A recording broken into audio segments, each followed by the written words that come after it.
Hello guys, welcome to the alias.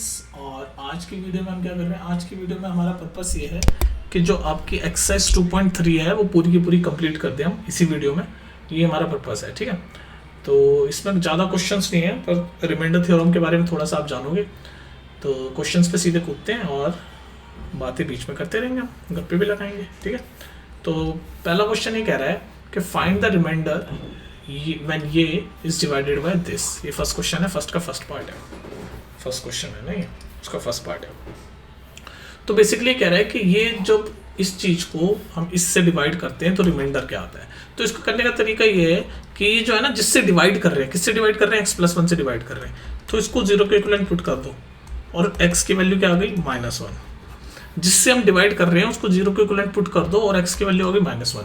अब इस x की वैल्यू को इसमें डाल लो भाई, जिससे डिवाइड कर रहे हैं पहले उसको जीरो के इक्विवेलेंट पुट कर दो और x की वैल्यू निकाल लो, और जो वो x की वैल्यू आएगी ना उसको हम जिसको डिवाइड कर रहे हैं, बड़े वाले को जिसको डिवाइड कर रहे हैं उसमें डाल लो, और जो भी आंसर आएगा वही आपका रिमाइंडर होगा। बस। तो हमने ये देख लो, इससे डिवाइड कर रहे थे हम x+1 से, तो इसको हमने जीरो को इक्विवेलेंट पुट करके x की वैल्यू -1 निकाल दी। अब इस x की वैल्यू को यहाँ पुट करके जो भी आंसर आएगा वही रिमाइंडर कहलाएगा। तो डाल लो बस x की वैल्यू -1 इसमें, तो -1 का क्यूब +3 -1 का स्क्वायर। x की जगह जहाँ जहाँ वहाँ है वहाँ -1 डाल रहे हैं, +3 -1 +1। अब इसको सॉल्व करो तो जो भी आएगा वही आपका रिमाइंडर कहलाएगा, और हमें रिमाइंडर ही फाइंड करना है। तो -1 का क्यूब -1 ही होता है, -1 का स्क्वायर 1 होता है, और 1 × 3 3 हो जाएगा, +3 × -1 -3 हो जाएगा, और ये +1 है। तो ये +3 से -3 गया, -1 से +1 गया, 0 आ गया। इसका मतलब ये रिमाइंडर है हमारा। तो इसका आंसर है रिमाइंडर 0, ठीक है। नेक्स्ट देख लो। अरे नेक्स्ट का क्या, ये रहा। नेक्स्ट देख लो। फिर हमें ये इसको इससे डिवाइड करना है, तो जिससे डिवाइड कर रहे हैं, इससे डिवाइड कर रहे हैं, उसको जीरो को इक्विवेलेंट पुट कर दो और x की वैल्यू निकाल लो। तो x की वैल्यू आ गई 1/2। अब इस x की वैल्यू को इसमें डाल दो और जो भी आंसर आएगा वही आपका रिमाइंडर कहलाएगा। तो बस x की वैल्यू 1/2 इसमें डाल रहा हूँ, 1/2 का यहाँ पिंक कलर से डाल देता हूँ, 1/2 का क्यूब +3 1/2 का स्क्वायर +3 1/2 +1। अब इसको सॉल्व कर दो, जो भी आंसर आएगा वही आपका रिमाइंडर कहलाएगा। सॉल्व कर दो, 1/2 का क्यूब होता है 1/8। आप अपनी स्पीड पे कर सकते हो कैलकुलेशन, ऐसा नहीं जैसे मैं कर रहा हूँ वैसे उसमें कंफ्यूज होने की जरूरत नहीं है। आपकी जैसे जितनी स्पीड है कैलकुलेशन की, आप स्पीड पे करो, है ना।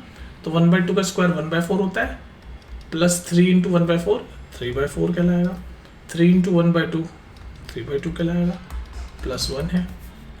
इसको सॉल्व कर दो, एलसीएम लेंगे 8, तो ये 1 टाइम जाएगा, ये 2 2 × 3 6, बस एलसीएम ले रहा हूँ नॉर्मल, 4 3 12 और प्लस ये 8। तो इसको सॉल्व जब करेंगे 12 + 1 20 और 20 + 7 27/8। तो ये जो रिमाइंडर पूछ रहा था वो है 27/8।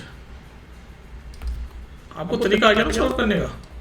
सॉल्व करने का तरीका यही है कि जिससे हम डिवाइड कर रहे हैं उसको जीरो के इक्विवेलेंट पुट करके x की वैल्यू निकाल लो। फिर जो x की वैल्यू आती है ना उसको हम जिसको डिवाइड कर रहे होते हैं, इसको डिवाइड कर रहे हैं ना, उसमें डालो, और जो भी आंसर आएगा आपका, जैसे यहाँ 27/8 आया, वही रिमाइंडर कहलाएगा। ठीक है, बस इतना काम करना है आपको। इसी तरह सारे क्वेश्चन करते जाओ, यही है रिमाइंडर थ्योरम। यहाँ पर भी यही क्वेश्चन वही है, और इस बार इससे डिवाइड कर रहे हैं, तो इसको x को जब जीरो के इक्विवेलेंट पुट करेंगे तो x की वैल्यू आ गई 0। यहाँ पर सिर्फ x ही था, उसको जीरो के इक्विवेलेंट पुट करा तो x की वैल्यू होगी 0। अब इस x की वैल्यू को हम इसमें डालेंगे और जो भी आंसर आएगा वही आपका रिमाइंडर कहलाएगा। तो यहाँ पर 0 का क्यूब +3 0 का स्क्वायर +3 0 +1। 0 का क्यूब 0 ही होता है, 0 का स्क्वायर 0 ही होता है, और 0 को किसी भी नंबर से मल्टीप्लाई करें तो 0 ही आएगा। यहाँ पर 3 × 0 0 को किसी भी नंबर से मल्टीप्लाई करें तो 0 ही आएगा, और +1। तो ये आ गया 1 आ गया आपका आंसर, और यही आपका क्या है, रिमाइंडर। ये जो हम कर रहे हैं ना, ये रिमाइंडर थ्योरम ऐसी होती है, यही है रिमाइंडर थ्योरम। 1 आ गया इसका आंसर। नेक्स्ट क्वेश्चन देख लें भाई। नेक्स्ट क्वेश्चन देखो, वही आपका ये एक चीज़ दे रखी है और उसको हमें डिवाइड करना है इससे, और फिर रिमाइंडर बताना है। तो जिससे डिवाइड कर रहे हैं, किससे डिवाइड कर रहे हैं, x+π से, तो इसको जीरो के इक्विवेलेंट पुट करके x की वैल्यू निकाल दी -π, और इस x की वैल्यू को आप इसमें डाल दो और जो आंसर आएगा आपका वही आपका रिमाइंडर कहलाएगा। तो इसमें डाल रहा हूँ x की वैल्यू, तो -π का क्यूब +3 -π का स्क्वायर, जहाँ जहाँ x है वहाँ पर -π डाल रहा हूँ बस, और कुछ नहीं, 3 माइनस पाई प्लस 1, इसको सॉल्व कर दो, जो भी आंसर आएगा वही आपका रिमाइंडर कहलाएगा। तो ये हो जाएगा माइनस पाई क्यूब, ये हो जाएगा प्लस 3 पाई स्क्वायर, ये हो जाएगा माइनस 3 पाई प्लस 1, और यही आपका आंसर है। बोलो कोई दिक्कत है? ठीक है जी, नेक्स्ट देख लो जल्दी से। क्वेश्चन नंबर सेकंड पे आ गए वो, क्वेश्चन नंबर सेकंड पे आ गए। क्वेश्चन नंबर सेकंड में वही कह रहा है, find the reminder when this is divided by this. तो जो जिससे हम डिवाइड कर रहे हैं, किससे डिवाइड कर रहे हैं? इससे। तो इसको 0 को इक्वलेंट पुट करा और x की वैल्यू निकाल दी। तो x की वैल्यू क्या आ गई? a आ गई x की वैल्यू। अब इस x की वैल्यू को बस आप इसमें डाल दो और जो आंसर आएगा वही रिमाइंडर है। तो बस x की वैल्यू को डाल रहा हूँ a क्यूब, जहाँ जहाँ x है वहाँ पर a डाल रहा हूँ, माइनस a x की जगह a उसका स्क्वायर प्लस 6 x की जगह a माइनस a। इसको सॉल्व कर दो और वही रिमाइंडर है। तो ये हो गया a क्यूब, ये हो गया minus a cube, a square into a cube ही होगा और माइनस का साइन बाहर तो है ही, प्लस 6 से और माइनस a। तो प्लस a क्यूब से माइनस a क्यूब कट गया, 6 से माइनस a कितना होता है? 5 है, और यही आपका आंसर है और यही आपका रिमाइंडर भी है। तो रिमाइंडर आपका आ गया 5a, 5a, यही आंसर आपका 5 है।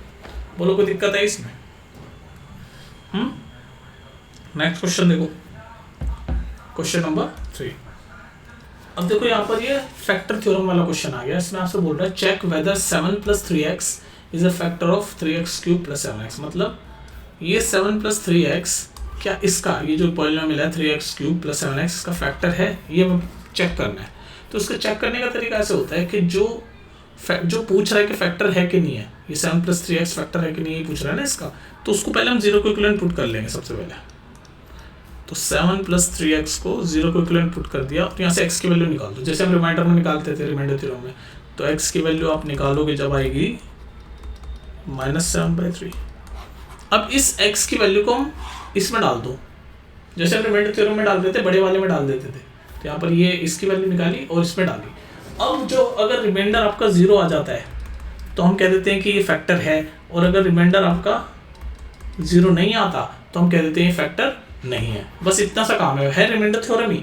बेसिकली वही कर रहे हैं जो अब तक हमने रिमाइंडर थ्योरम में करा था। हम रिमाइंडर थ्योरम में जो रिमाइंडर निकाल देते थे ना, वो रिमाइंडर अगर 0 आ गया तो हम कह देते थे कि वो ये फैक्टर है। अगर रिमाइंडर 0 नहीं आया तो हम कहेंगे फैक्टर नहीं है। बस इतना ही काम है। तो यहाँ पर हमने x की वैल्यू -7/3 आ गई। अब हम इसमें डाल के चेक कर लेंगे, अगर 0 आ गई वैल्यू तो हम कह देंगे कि ये फैक्टर है। ये पूछ रहा है ना कि चेक करो कि ये 7 + 3x फैक्टर है कि नहीं। तो बस हम ऐसे ही चेक करेंगे कि जब हम इसमें x की वैल्यू डालेंगे -7/3 और अगर ये 0 आ गई तो हम कह देंगे फैक्टर है, और अगर 0 नहीं आई तो हम कहेंगे फैक्टर नहीं है। तो बस डाल दो x की जगह -7/3, यहाँ पिंक कलर से कर रहा हूँ मैं, 3 -7/3 का क्यूब प्लस 7 -7/3। तो सॉल्व कर लो इसको।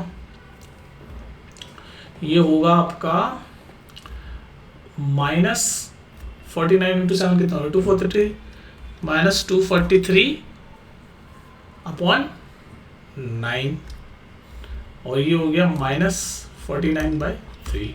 तो इसको जब आप सॉल्व करोगे तो ऑब्वियसली 0 तो नहीं आ रहा, कुछ नंबर आएगा, जो भी नंबर आएगा, पर मुझे इतना पता चल गया कि 0 नहीं आएगा। इसको मैं सॉल्व करूंगा, फर्दर सॉल्व करूंगा तो आपका आ जाएगा -490/9 कुछ आएगा, और हमें पता है कि ये 0 नहीं है। तो इसका मतलब जो हमने इसको x की वैल्यू निकाल के यहाँ पुट करी तो ये कुछ आ गई, कुछ भी नंबर आ गया, -490/9 आ गया, जो कि 0 नहीं है। तो इसका मतलब ये जो चेक करने के लिए हमें कह रहा था कि 7 + 3x इसका फैक्टर है कि नहीं है, तो ये हमें पता चल गया कि 7 + 3x is not a factor of this, यानी कि 3x³ + 7x। बस इसी चीज को आप बोलते हैं फैक्टर थ्योरम। बस इतना ही काम है। फैक्टर थ्योरम के क्वेश्चन हम अगले एक्सरसाइज में और करेंगे, पर यहाँ तक के लिए इतना ही था। ठीक है, अब नेक्स्ट एक्सरसाइज हमारी कौन सी होगी? एक्सरसाइज 2.4। एक्सरसाइज 2.4 करेंगे। ठीक है, और अगर आपको कोई कॉन्सेप्ट अच्छे से समझना हो तो प्लेलिस्ट में जाकर वीडियोस देख लेना। जैसे अगर मान लो रिमाइंडर थ्योरम क्या होती है, फैक्टर थ्योरम क्या होती है, उसको सिर्फ स्पेसिफिक समझना हो तो वो भी जाके प्लेलिस्ट में आप ढूंढ सकते हो। यहाँ पर तो हम एक्सरसाइज कर रहे हैं ना, एनसीईआरटी के क्वेश्चन कर रहे हैं, यहाँ पर तो हम एनसीईआरटी के क्वेश्चन सॉल्व कर रहे हैं, पर आपको अच्छे से समझना है और भी सिर्फ एक ही टॉपिक को, तो वो भी आप देख सकते हो। ठीक है, मिलते हैं फिर नेक्स्ट वीडियो में, और आराम से पढ़ो, टेंशन मत लो। सारे आपको सारी चीज़ें वैसे भी प्लेलिस्ट में पढ़ा रखी है और दोबारा भी पढ़ा रहा हूँ, तो पता नहीं दोबारा या तीसरी बार पढ़ा रहा हूँ। और भी बार पढ़ा देंगे, कोई दिक्कत वाली बात नहीं है, बस पूछते रहना और डाउट क्लियर करते रहो कमेंट सेक्शन में, ठीक है। चलो फिर बाय।